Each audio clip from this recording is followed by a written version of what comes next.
राजपीपला के वन संकुल स्थित राज्य के वन मंत्री मुकेश पटेल के हाथों वन विश्राम गृह तथा वन कवच का लोकार्पण किया गया। नर्मदा जिला के स्टैच्यू ऑफ यूनिटी के बाद हजारों की तादाद में प्रवासी नर्मदा जिला की मुलाकात ले रहे हैं।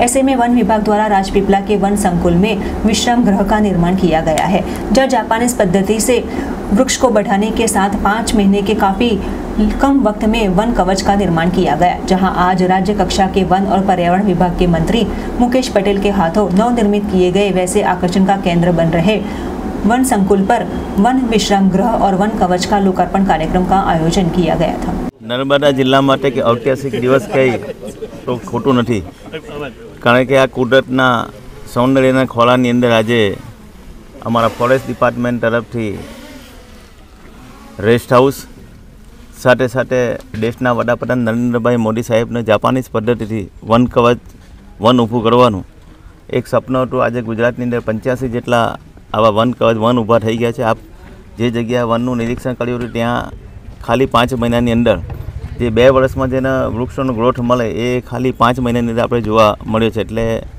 આ કેમ્પસની અંદર वन कवच પણ બનાવ્યું છે।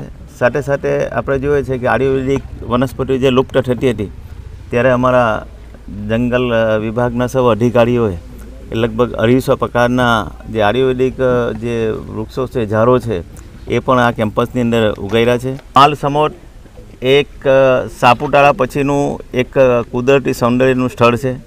देशना वडाप्रधान नरेंद्रभाई मोदी साहेबनुं सपनु हतुं कि आ माल समोट पण जे रीतने दक्षिण गुजरातना बधा लोको सापुतारा सुधी जाय छे અને અહીં આપણે સ્ટેચ્યુ ઓફ યુનિટી જે આવેલા લોકો એને સાપુતારા જેવું જ અહીંનો અનુભવ થાય।